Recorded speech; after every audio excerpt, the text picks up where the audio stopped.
Ajari kami untuk mencurahkan hati kami hanya padamu dulu, yang terutama adalah Tuhan. Jalin hubungan yang semakin dekat antara Tuhan dengan keluarga Saat Teduh. Masing-masing pribadi, sekalipun kami datang bersama-sama saat ini. Bangun ya Tuhan iman setiap anak-anak-Mu. Berikan roh pengenalan akan Allah, sembunyikan hamba di balik salib, sampaikan sabda-Mu Yesus. Dalam nama Tuhan Yesus, Putra Allah yang kami hormati, kami berdoa. Haleluya. Amin. Puji Tuhan. Langsung ambil Alkitab dan catatan. Hari ini saya akan bagikan rahasia bagaimana kita bisa curhat dengan Tuhan. Selama ini kalau kita curahkan hati kita, kalau mau ngomong-ngomong konseling itu yang pertama kita cari siapa? Mungkin Anda punya teman. Tapi jadikan Yesus sahabatmu yang paling akrab. Hari ini saya akan bagikan rahasia ini. Kita buka di 1 Samuel pasal 1. Kita akan cover ayat 9-18, 1 Samuel pasal pertama. Cikal bakal kelahiran Nabi Samuel, ada cerita tentang Hana. Luar biasa indahnya. Di sini dibukakan rahasia keintiman dengan Tuhan juga ketika hati dirudung masalah. Ya, catat dulu judulnya bagaimana curhat dengan Tuhan. Curhat itu apa sih? Curhat itu singkatan dari curah hati. Jadi itu sebenarnya bahasa slang sih. Mungkin kalau orang-orang Indonesia yang menyaksikan ini di luar negeri sudah lama nggak di tanah air dan nggak ngikuti bahasa-bahasa informal.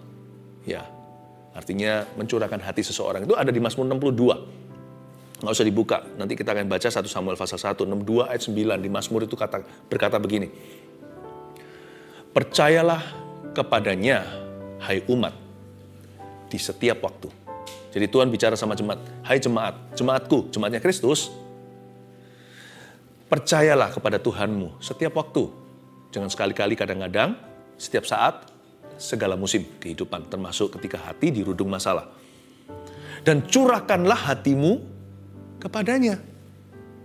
Kita disuruh curhat di hadapannya, sebab Allah kita adalah perlindungan. Jadi sebenarnya, mencurahkan hati sama Tuhan atau konseling pribadi sama Yesus, tanpa perantara, itu perintah.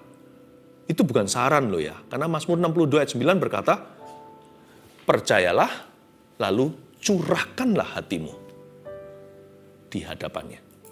Jadi, tapi gimana caranya Pastor Philip? Gimana kita curhat sama Tuhan itu? Bagaimana membangun keakraban? Nah di sini kita harus lihat trik-triknya. Setan akan berusaha untuk menghalangi. Karena itu kita harus mengerti dulu hati Allah. Hati Tuhan untuk kita. Kita baca 1 Samuel pasal yang ke-1 ayat yang ke-9 dulu. Pada suatu kali, setelah mereka habis makan dan minum di Silo. Silo itu tempat rumah Allah dulu. Berdirilah Hana, sedang Imam Eli duduk di kursi dekat tiang pintu bait suci Tuhan. Ayat 9 berhenti di sana sebentar, saya kasih background story-nya. Ada seorang pria namanya Elkana, seorang Yahudi yang takut akan Tuhan, punya 2 istri. Ya, di perjanjian lama namanya Hana dan Penina. Penina itu madunya. Jadi Hana itu istri pertama. Hana nggak punya anak sama sekali, Penina punya beberapa. Jadi itu mengenaskan. Istri sah malah nggak punya keturunan. Lalu worse still, yang lebih parah, lebih buruk lagi adalah si Penina suka bullying. Verbally bullying. Mungkin dia diam-diam cubit dari belakang, disindir, sarkastik sekali komentar-komentarnya. Lu nggak punya anak, gua punya beberapa. Gitu-gitulah menghina. Jadi makan hati buat si Hana. Sekalipun suaminya sangat cinta sama dia, si Elkana, tapi nggak bisa tergantikan rasa malunya. Apalagi di perjanjian lama, kalau wanita mandul tidak bisa punya keturunan, itu jadi cemoohan atau menjadi noda di masyarakat. Orang-orang mengira dia kena kutukan. Karena zaman dulu kan pikiran belum terbuka. Jadi mereka mengira pokoknya kalau satu orang itu nggak bisa punya putra, orang itu pasti dihukum Allah. Jadi Hana ini tersiksa batinnya. Nah suatu hari setelah mereka makan dan minum di Silo, setelah memberi persembahan annually datang ke bait suci, datang maksudnya ke rumah Tuhan untuk mereka itu ke situ. Di situ Hana bakalan curhat sama Yang Maha Kuasa. Tapi yang ada di sana adalah Imam Eli duduk di kursi sih, karena dia gemuk sekali, dekat pintu bait suci Tuhan, dekat tiang. Yang jadi hamba Tuhan waktu itu, padahal mereka jahat, adalah kedua putra daripada Eli, FYI, for your information only. Ya, yang nantinya tentunya mereka dihukum Tuhan karena mereka main-main dengan api persembahan. Jadi kita lihat dulu konteksnya ya. Si Hana ini nowhere to go, no one to turn to, karena zaman itu kegelapan. Bayangin yang jadi penjaga bait suci, jadi imamnya aja korupsi. Jadi waktu itu nggak ada orang benar seolah-olah. Jadi Hana ini nggak punya siapa-siapa kecuali Tuhan yang bisa mendengar keluh kesahnya. Ayat 10. Dan dengan hati pedih ia berdoa kepada Tuhan sambil menangis terseduh-seduh. Kasihan. Berhenti di ayat 10 dulu. Dia ini victim sebenarnya, dia ini korban bullying, dan juga korban kehidupan seolah-olah, aku salah apa kok tidak dapat keturunan. Si Hana ini seorang pendoa. Ya, pendoa syafaat, dia dikenal hari ini di kalangan gereja Tuhan sebagai seorang yang doanya dikabulkan. Tapi kita lihat gimana dia curhat. Dia sih nggak melihat dirinya sebagai pendoa syafaat. Dia hanya punya masalah, hatinya dirudung problema, dia hatinya pedih, di ayat 10 dikatakan di sini, sampai dia menangis terseduh-seduh, bukan nangisnya itu menetes air mata. Itu semua air wajah. Menangis terseduh-seduh itu menangis keras, itu sampai sesegukan, sampai tidak berdaya. Kadang-kadang mungkin dia tersendat, kena air matanya sendiri. Dia bahkan nggak bisa menaruh dalam kata-kata, nggak bisa tahan emosi. Seperti air bah dalam jiwa. Dengan hati pedih ia berdoa kepada Tuhan. Tapi kuncinya di sini di ayat 10 baca sekali lagi. Dan dengan hati pedih, oke lah, setiap kita pasti punya kepedihan. Nah ini kuncinya. Ia berdoa kepada Tuhan. Waktu Anda pedih, Anda lakukan apa yang Anda lakukan? Waktu kita menangis terseduh-seduh karena nasib ini menekan, apa yang kita lakukan? Ini kuncinya Hana. Dan dengan hati pedih, nggak berhenti di sini. Ia Hana berdoa kepada Tuhan. Catat nomor 1. Bagaimana curhat dengan Tuhan? 1, pastikan dulu bahwa Tuhan adalah alamat yang tepat untuk curhat. Pastikan bahwa Tuhanlah destinasi curahan hatimu. Nah, problem itu biasanya terjadi ketika Tuhan Yesus bukanlah pribadi pertama yang Anda curahkan jiwa Anda. Atau Anda bawa keluh kesah. Nah, disitulah komplikasi terjadi biasanya. Ketika Anda bawa sakit hati ke manusia, rasa nggak terima, orang yang nggak salah pun terkamirkan. Ingatlah bahwa Tuhanlah alamat untuk curhat, bukan manusia. Manusia itu kedua, ketiga, tapi Tuhan selalu nomor 1. Selalu yang dituju adalah Tuhan dulu. Tuhan yang pertama dan Tuhan yang utama. Bisa jadi Tuhan pakai seseorang. Di Alkitab ada banyak cerita gimana Tuhan memakai sesama. Tapi selalu Tuhan memakai mereka atau Tuhan melalui orang-orang ini. Karena kalau kita sekarang sadar bahwa Tuhanlah sumbernya dengan S huruf besar, hendaknya ketika hati dirudung masalah, ketika hati pedih, menangis terseduh-seduh lagi, alamat ke-1 yang dituju adalah Tuhan Yesus dulu. Yang pertama dan yang utama. Yang lainnya hanyalah tambahan atau bahkan bonus dari Tuhan. Jadi bangun keakraban. Tapi Pastor Philip, saya itu kepingin, tapi hati tertuduh. Tuhan mau nggak ya? Itu tuduhan setan terhadap Tuhan di dalam hatimu. Tuhanmu nggak mau. Bagaimana dengan Mazmur 62? Bukankah itu perintah Allah di ayat 9 tadi yang saya sempat quote atau yang sempat saya bacakan kepada Anda? Curahkanlah hatimu di hadapan Allah. Percayalah Dia setiap waktu, hai umat. Tuhan mau dengar keluh kesahmu. Tapi seringkali kita nggak jadi datang. Karena sebelum kita tiba, dihalangi oleh setan yang licik sekali membisikkan, Tuhan nggak akan terima kamu. Kamu nggak layak. Tuhan mana mau tahu, kamu kurang iman, dituding-tuding segala. Setan kan pemfitnah. Setan kan pendakwah orang-orang kudus di dunia ini. Si ular beludak itu. He will do all he can. Dia akan lakukan apa saja yang dia bisa untuk memastikan Anda nggak sampai mengetuk pintu sorga. Ketika dirudung masalah. Atau paling tidak, dia akan menahan kakimu supaya jangan immediately, supaya jangan terburu-buru ke situ. Supaya jangan sampai tempat pertama yang Anda tuju adalah Yesus dulu. Supaya dia bisa mencuri kan, membunuh, membinasakan. Mencuri itu nama artinya mengambil kesempatan dalam kesempitan. Membunuh kalau Anda berlama-lama, membinasakan kalau Anda sudah stuck di sana. Orang kalau semakin lama dalam masalah, dia nggak cari Yesus. Pertama dicuri sesuatu sama setan, kalau nggak immediately atau langsung mencari Tuhan. Kalau setelah lewat berapa hari, mulai dibunuh, ada sesuatu yang mati dalam dirinya, atau dia mulai bunuh kanan kiri. Kalau dia bawa keluh kesah pedih hatinya bukan pada Tuhan, Anda akan seperti duri di tengah-tengah family. Lalu kalau Anda stuck di sana, terus nggak cari Tuhan, dan memang selama lamanya, padahal Tuhan sudah menunggu di sana, Anda berlamban-lamban atau berlambat-lambat ke situ, maka dia bahkan bisa membinasakan sesuatu. Bisa fatal akibatnya. Itulah sebabnya Tuhan itu pertolongan pertama. Dan Tuhan itu pertolongan utama. Iblis akan melakukan segala perkara. Mendatangkan segala perkara, melakukan segala sesuatu untuk menghalangi Anda ke situ. Sebab dia tahu, kalau sampai Anda ke sana, sampai ke Yesus, itulah pertolonganmu. Karena dia tahu, sama sekali tahu, dia sangat jelas sekali mengerti. Kalau sampai Anda menyerahkan permasalahan hidup Anda ke dalam tangan Tuhan, tamatlah riwayatnya.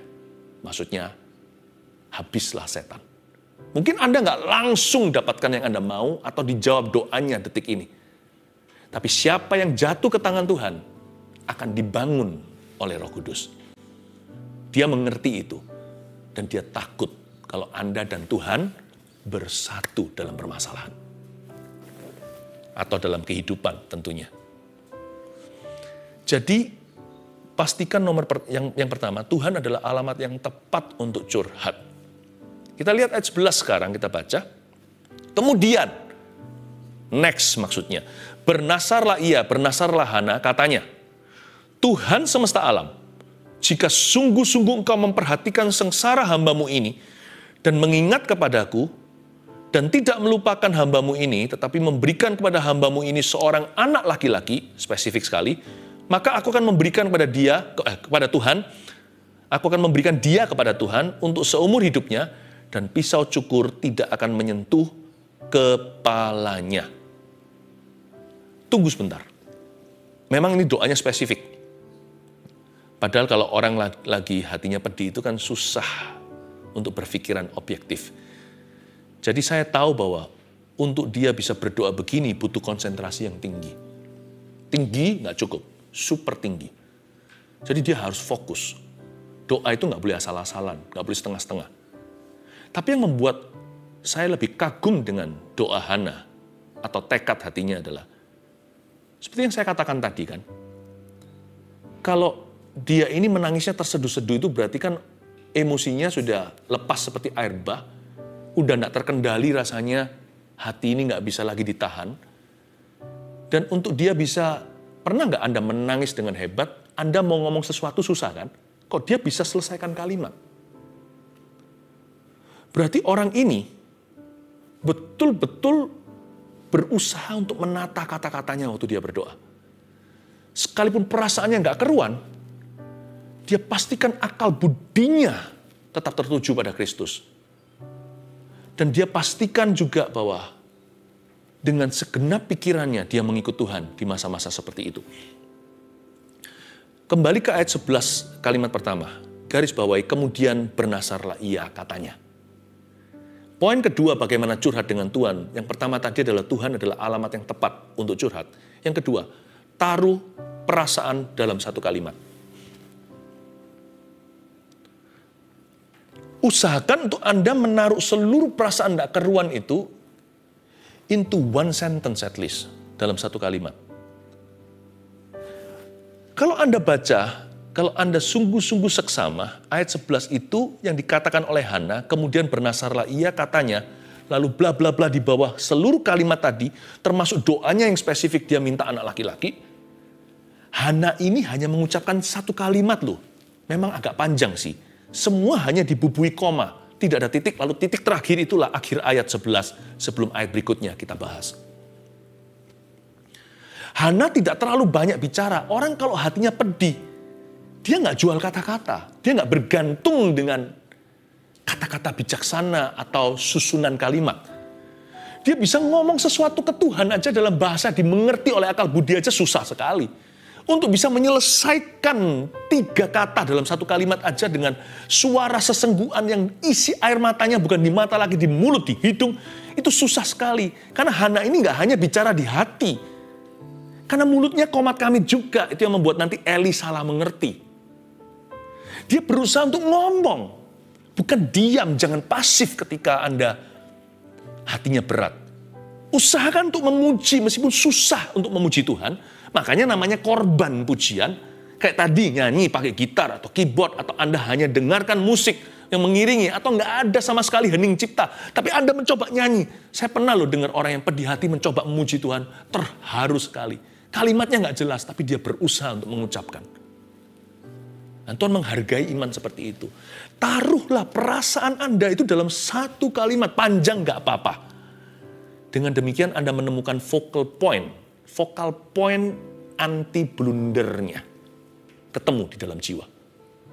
Harus ketemu focal pointnya. Kalau enggak ya hati orang pedih lalu menangis terseduh-seduh. Kalau enggak nanti jangan-jangan curhatnya itu berujung hanya mau keluh kesah. No. Hana dari awal curhatnya itu dia tujukan untuk breakthrough. Curhatnya itu kepada Tuhan. Jadi bukan asal curah hati. Makanya di Mazmur 62 yang saya tadi ucapkan kepada Anda. Curahkanlah hatimu, kata Alkitab, hai umat, di hadapannya alias kepadanya. Jadi curhat itu bukan solusinya. Pernah nggak Anda melihat orang mau konseling sama seseorang, tapi dia nggak cari jawaban atau solusi. Dia hanya mau pembenaran. Dia hanya cerita-cerita yang negatif semuanya. Saya pernah loh begitu, lalu saya tanya, Bapak atau Ibu ini sebenarnya datang ke saya itu mau dibantu menang, atau hanya mau didengarkan. Sekalipun ketika kita mengkonseling seseorang, kita harus memakai ilmu mendengarkan. Tuhan kasih kita 2 kuping, 1 mulut, berarti kita harus mendengar dulu. Tapi ada orang yang hanya mau didengarkan, tidak mau berubah. Itu bukan Hana. Hana menemukan focal point-nya. Dia kasih vaksin anti blunder dalam jiwa, sekalipun jiwanya sudah blunder nggak keruan. Jiwanya itu sudah nggak kelihatan do, re, mi, fa, sol, la, si, do, udah nggak ada. Udah nggak ada nadanya. Taruhlah perasaan Anda into one sentence, even though a long sentence.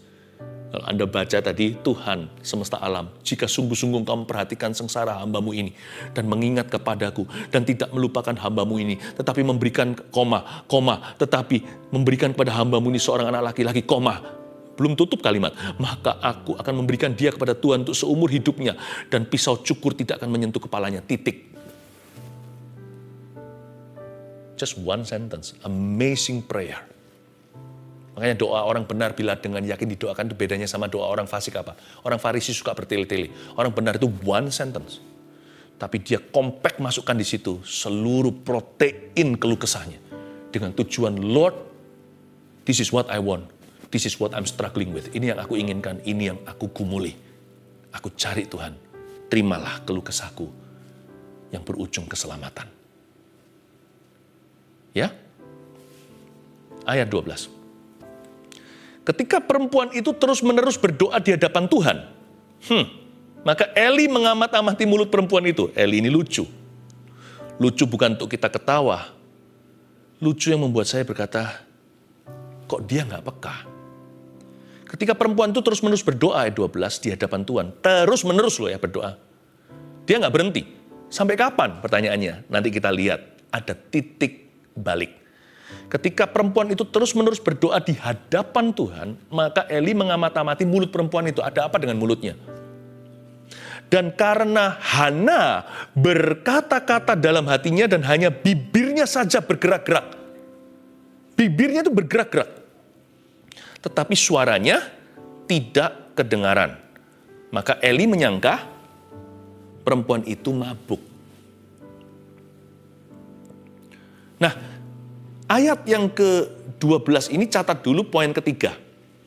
Bagaimana curhat dengan Tuhan selain Tuhan adalah alamat yang tepat untuk curhat. Yang kedua, taruh perasaan dalam satu kalimat. Yang ketiga, terus berdoa hingga ada kelepasan damai sejahtera.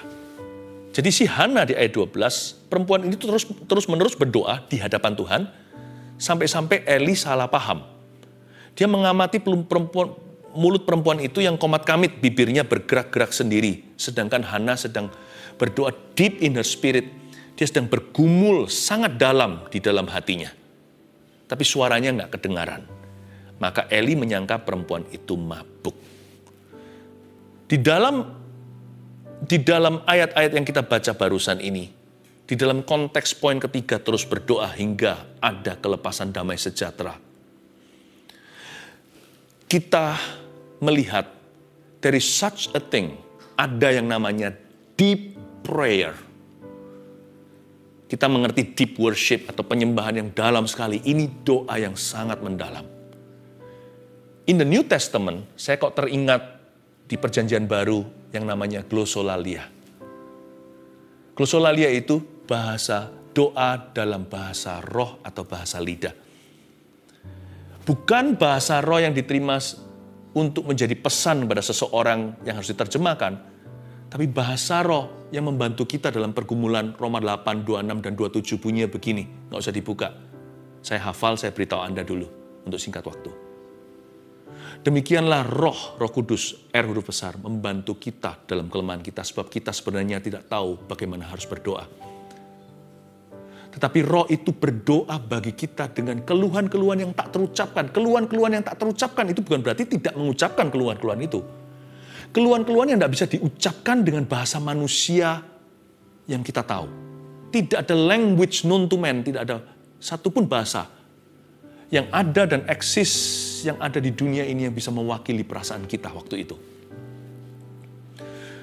Dan Allah yang mengenal hati nurani, Dia tahu apa yang Roh Kudus itu doakan, yaitu bahwa Roh tersebut mendoakan orang-orang kudus sesuai dengan kehendak Allah.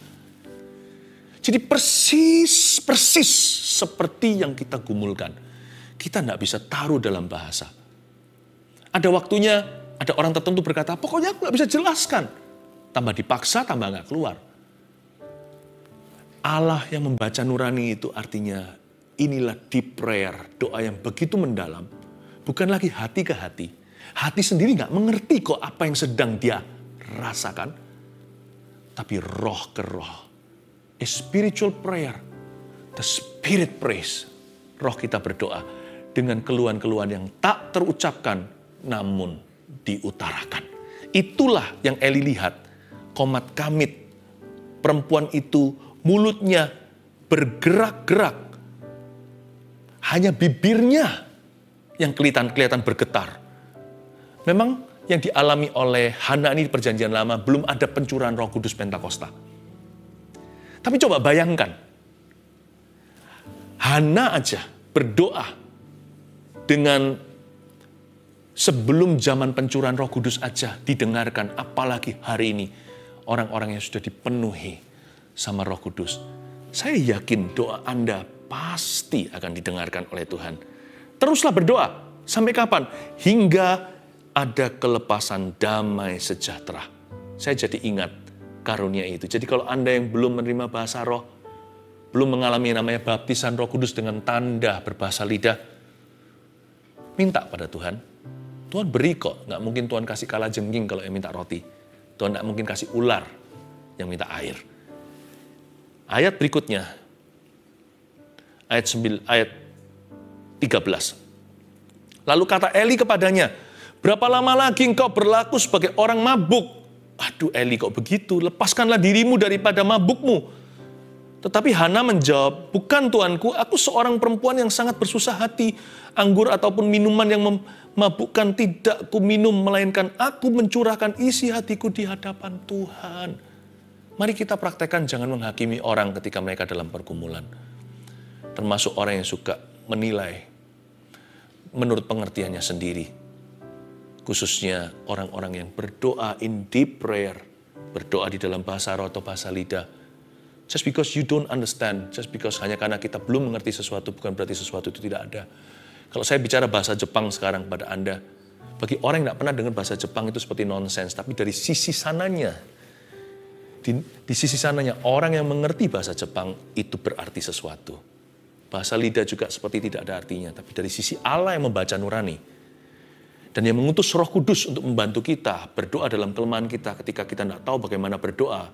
Namun Roh itu berdoa bersama dengan kita. Menyampaikan keluhan yang tak terucapkan. Setiap kalimat dan kata itu ada artinya. Bukan kata-kata itu kita pisah-pisahkan lalu artinya apa, kamusnya di mana. Bukan. Kode rahasia itu membentuk kalimat yang don't make sense. Tidak masuk akal. Tapi semua kode itu di sebelah sisi situ didengungkan ada arti. Apalagi keluar dari hati yang bergumul sekali untuk keluarganya. Bergumul untuk masa depannya. Bergumul untuk bangsa dan negerinya. Kalimatmu bukan kalimat hampa. Karena itu, jangan menjadi generasi Eli yang menghakimi tanpa sebab. Itulah sebabnya doa yang begini seringkali disalah mengerti oleh kedagingan.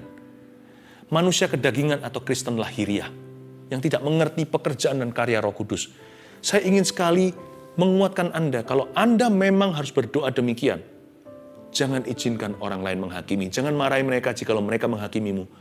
Tapi jangan sampai terpancing, jangan sampai Anda juga jadi down karena perkataan orang. Prayer is between you and the Lord. Ya. Tapi kalau Anda tahu ada fasilitas seperti ini dari Tuhan, dari kerajaan sorga diberikan, mintalah. Mintalah Roh Kudus, Bapak memberikan Roh Kudus kepada barang siapa yang memintanya. Mintalah karunia itu. Mintalah glosolalia. Sekalipun bisa disalah ngerti dengan Kristen yang kedagingan atau Kristen yang lahiriah. Seperti Eli yang sudah jauh dari Tuhan. Nah, kita baca lagi di ayat yang ke-16. Jangan baca sekarang. Janganlah anggap hambamu ini seorang perempuan dursila.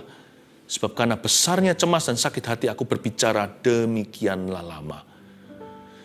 Betul-betul Hana ini mencurahkan isi hatinya seperti dikatakan di ayat sebelumnya, aku mencurahkan isi hatiku di hadapan Tuhan. Ada tipe-tipe doa yang mengosongkan keluh kesahnya ke hadapan Allah.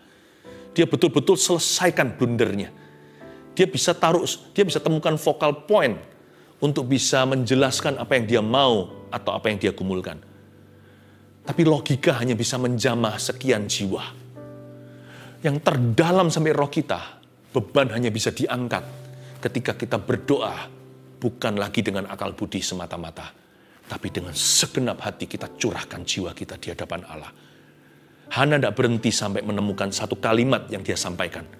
Hana lanjutkan berdoa sampai hatinya merasakan. Memang wanita kan peka perasaannya. Kita harus belajar yang laki-laki. Dia berdoa sekalipun dia sudah temukan focal point atau kalimat yang dia sampaikan, tapi dia tidak berhenti berdoa. Sampai di jiwanya dia merasakan ada kelepasan damai sejahtera. Doanya nggak stop sampai seluruh kirbat jiwanya yang berat dikosongkan dari seluruh peluru yang tidak perlu. Ayat 17, jawab Eli. Pergilah dengan selamat dan Allah Israel akan memberikan kepadamu apa yang kau minta daripadanya. Eli akhirnya mengerti. Bagusnya di sini. Eli berubah haluan dan berkata, oke, I'm sorry. Eli ini masih baik hati dan dia berkata, pergi dengan selamat ya, Allah Israel akan memberikan padamu apa yang kau minta daripadanya. Padahal Eli itu sudah tidak didengarkan doanya oleh Tuhan. Apa artinya kelepasan damai sejahtera? Kalau Anda sudah curahkan hatimu dan sampaikan kalimatmu, apapun jawaban dari Tuhan, sekali lagi, apapun jawaban dari Allah, jangan pandang sumbernya. Mau keluar dari manusia yang sudah tidak dikenan sama Tuhan. Mau keluar dari kejadian yang serba kebetulan. Mau keluar dari ayat tanpa suara audible apa. Kan kita inginnya dinubuatkan. Kita baca firman tiba-tiba dapat yang itu. Bukan berarti kita buka sembarangan. Sekalipun kalau kita sistematis membacanya. Hari itu kebetulan di pasal demikian. Apapun jawaban dari Tuhan di ujung penghujung daripada doa Anda setelah Anda kosongkan seluruh kirbat dan pelurumu ke hadapannya.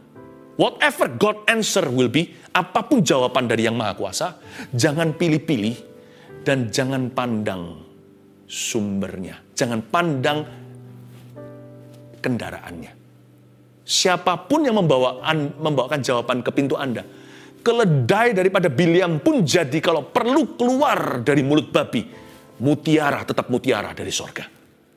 Jangan pilih-pilih harus hamba Tuhan tertentu. Jangan pilih-pilih harus kejadian begini. Jangan pilih-pilih harus dengan karunia khusus dari Roh Kudus. Kalau tidak nubuatan, Aku tidak bergeming dan tidak percaya itu kalau dari Tuhan. Buktinya, Hana langsung damai sejahtera ketika Eli berkata, "Go home, my daughter, pulanglah. Hai perempuan, doamu akan dijawab Tuhan." Lalu dia ketawa, saya buktikan di ayat berikutnya. Sesudah itu berkatalah perempuan itu, "Biarlah hambamu ini mendapat belas kasihan daripadamu." Masa Hana tidak pernah dengar apa yang dilakukan oleh anak-anak Eli di bait suci, yang sekarang jadi pendeta-pendeta di situ? Tahu dia. Itu sudah menjadi news di Israel. Keluarga Eli ini berantakan waktu itu. Tapi ketika Eli mengucapkan itu, orang kalau desperado, orang kalau putus asa, dia nggak pilih-pilih jawaban. Apapun yang Tuhan sampaikan, dia makan. Dia nggak akan lihat khotbah bagus, khotbah enggak, lihat pembicara, apapun firman Allah, dia telan. Jadi meskipun dia tahu keluarga Eli seperti apa, ketika Eli berkata, "Pulanglah, Allah Israel akan mengingatmu." Langsung dia pulang happy ya. Ayat 18 terakhir, sesudah itu berkatalah perempuan itu, "Biarlah hambamu ini mendapat belas kasihan daripadamu." Lalu, keluarlah perempuan itu, ia mau makan dan mukanya tidak muram lagi. Belum dapat anak loh ya. Nanti ayat-ayat berikutnya baru dia dapat Nabi Samuel yang mengurapi Raja Saul dan Raja Daud. Ini cikal bakal Samuel, Hana mamanya Nabi itu. Lalu keluarlah perempuan itu, setelah dia menangis mulut komat kamit begitu, dia keluar dari bait suci, dari rumah Tuhan hari itu di Silo, berdamai dengan dirinya sendiri. Dia berdamai dengan situasi hanya karena dapat jawaban dari Tuhan. Dan jawabannya pun tidak sensasional. Suatu kalimat biasa keluar dari mulut seorang imam. Meskipun imam itu sendiri mungkin tidak qualified. Dia berdamai dengan dirinya, berdamai dengan situasinya, dan berakhir keluar dari pergumulannya, beriman kepada Tuhannya. Ujung daripada curhatmu haruslah pada iman dan damai sejahtera. Ujung curhat sama Tuhan itu tidak berhenti pada curah hati, tapi berujung terima karunia dan buah. Tahu nggak 9 karunia Roh Kudus dan 9 buah Roh Kudus itu? Kalau Anda gabungkan 1 dengan 1, 2 dengan 2, iman karunia tersebut, saudara kembar di sisi buah adalah damai sejahtera. Setiap curhat dengan Tuhan selalu berakhir menerima buah dan karunia. Selalu diakhiri dengan tanda seru ini, yaitu iman kepada Tuhan dan damai sejahtera di hati. Jangan berhenti sampai curah hati, berhenti sampai beriman kepada Tuhan. Dia keluar dari kamar, dari Silo itu, berseri-seri, mau makan, mukanya tidak muram lagi. Tak lama kemudian, janji Tuhan digenapi. Suara bayi, lahirlah Samuel. 1, 2, 3, dengan ini saya selesai bagaimana curhat dengan Tuhan. 1, Tuhan adalah alamat yang tepat untuk curhat. 2, taruh perkataan dalam 1 kalimat. 3, terus berdoa hingga ada kelepasan, damai, sejahtera. Mari kita hampiri tatanya.